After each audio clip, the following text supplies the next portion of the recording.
Pikachu Pokemon. Assalamualaikum warahmatullahi wabarakatuh, Kang. Waalaikumsalam. Hati-hati, semoga selamat sampai tujuan. Siap. Terima kasih. Ada lagi dari Rahajo Basuki. Sampean dan saya bisa jadi presiden, termasuk tukang bakso dan orang gelandangan seperti saya dulu. Iya ya, tukang bakso juga berhak jadi presiden ya. Jangan mereka orang-orang yang sama-sama memiliki kesempatan, harusnya sih begitu. Ada lagi berita Nasdem, Demokrat, PKS akan bentuk tim kecil, bahas nama capres dan cawapres. Wes, kabar tanggal berapa itu? Tanggal 5 Juli. 5 Juli, sekarang 6. Berarti baru kemarin ya, sehari yang lalu. Nah, ini kabar bagus nih. Nasdem, PKS, Demokrat ya, Pil. Ketiga partai ini sebetulnya kan sudah warawiri di berbagai media, baik berdasarkan pengamatan para pengamat politik maupun yang bisa kita rasakan langsung lah dari ketiga partai itu. Mereka cukup memiliki kesamaan yang kuat. Untuk apa? Ya, untuk sama-sama mengusung Anies Baswedan kan gitu. Jadi bahasa-bahasa politik itu memang bahasa-bahasa yang tidak terus terang ya. Kan kita juga saksikan dari dekade ke dekade, kata-katanya, kalimat-kalimatnya selalu bersayap. Jadi ketika akan menyatakan A, tidak langsung to the point A, dia keliling dulu kemana-mana, baru ujungnya balik lagi ke A. Nah kan kurang lebih begitu ya. Kita lihat fenomena hari ini bahwa orang-orang yang mendukung Anies, pihak partai yang mendukung Anies Baswedan, kita sudah bisa baca. Dan bacaan politik kita merunut pada track record atau perjalanan partai itu. Kita bisa lihat sebulan ke belakang, 3 bulan ke belakang, 1 tahun ke belakang, dan seterusnya. Nah, ketiga partai ini, PKS, Nasdem, dan Demokrat, memiliki kesamaan yang cukup banyak dan kental dengan perjuangannya Anies Baswedan. Jadi kalau kita dapat kabar mereka bertiga sedang menyiapkan tim kecil, ya kurang lebih bacaan kita mereka sedang mencari tanggal lah ya untuk mengumumkan capresnya Anies Baswedan, cawapresnya AHY, kan gitu ya.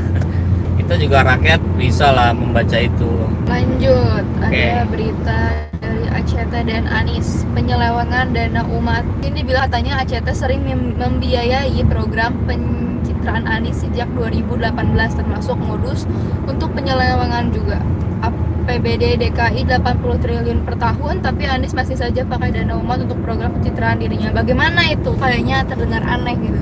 Iya, itu kan seperti biasa lah, ya, gorengan-gorengan para buzzer dan pendukungnya pembenci Anies, dan selalu melihat berbagai peluang kekurangan Anies, di mana di situ dia masuk dengan sangat kencang, dengan sangat masif. Kita tahu ya, ada digoreng-goreng sekarang oleh media tentang ACT. Saya tidak membela ACT, saya juga tidak mendonasikan ke ACT ya untuk kegiatan-kegiatan sosial. Tapi kita harus fair bahwa apa yang terjadi dengan ACT itu adalah sebuah, kalaupun nanti ini kan belum ditemukan nih, baru diindikasikan. Kalaupun ketemu ada penyelewengan dana oleh oknum, lah kita kan tahu persis. Namanya oknum itu di mana-mana juga ada gitu kan. Yang harus kita benahi, yang harus kita selesaikan adalah oknumnya itu. Kan gitu. Jangan lantas kemudian menjadi tidak fair, lantas bilang ACT harus dibubarkan. ACT dibubarkan berarti Kemensos, Kementerian Sosial, harus dibubarkan juga. Kenapa? Karena Juliari Batubara korupsi di Kemensos, dia sebagai Menteri Sosial. Jadi ketika ada tikus di lumbung padi, apa yang harus kita lakukan? Bakar lumbung padinya gitu biar mati para tikusnya? Kan tidak. Kalau begitu bubarkan Kemensos, bubarkan Kemenpora, bubarkan Kemendag. Akhirnya semua kementerian dibubarkan, karena prinsipnya ketika ada penyelewengan dana, ketika ada korupsi, maka institusinya yang harus dibubarkan. Yang fair lah ya, ACT harus dibenahi kalau ada sistem yang ngaco. Kalau ada oknum harus ditangkap, ciduk, diberikan sanksi, dihukum seberat-beratnya, seadil-adilnya. Tapi ACT sebagai sebuah lembaga, ya dia harus berbenah diri, itu bukan lantas harus dibubarkan. Nah, kemudian kaitan yang berita barusan, Inilah buzzer mencari kesempatan, digoreng-goreng lah ACT ini dengan kegiatan-kegiatan Anies Baswedan, bahwa ACT mendanai kampanye Anies Baswedan. Kapan kampanye? Jauh dari masa kampanye hari ini. Nanti tahun depan lebih, setahun lebih itu baru masuk masa kampanye. Jadi bahasanya aja udah ngaco gitu, Fir. Dan kita tahu persis ACT juga ada kegiatan mensupport kegiatannya Khofifah. Dan kalau kita cari tahu lagi, saya kok yakin juga gitu, ACT mendanai kegiatan yang melibatkan Ridwan Kamil, yang melibatkan Ganjar Pranowo, dan semua gubernur yang ada di Indonesia. Kenapa? Karena ACT itu lembaga besar, pasti dia akan bersinggungan dengan banyak orang, dengan banyak pihak.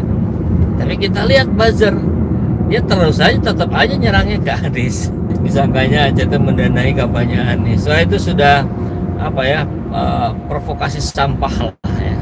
Oke, berarti sudah terkonfirmasi ya. Insya Allah.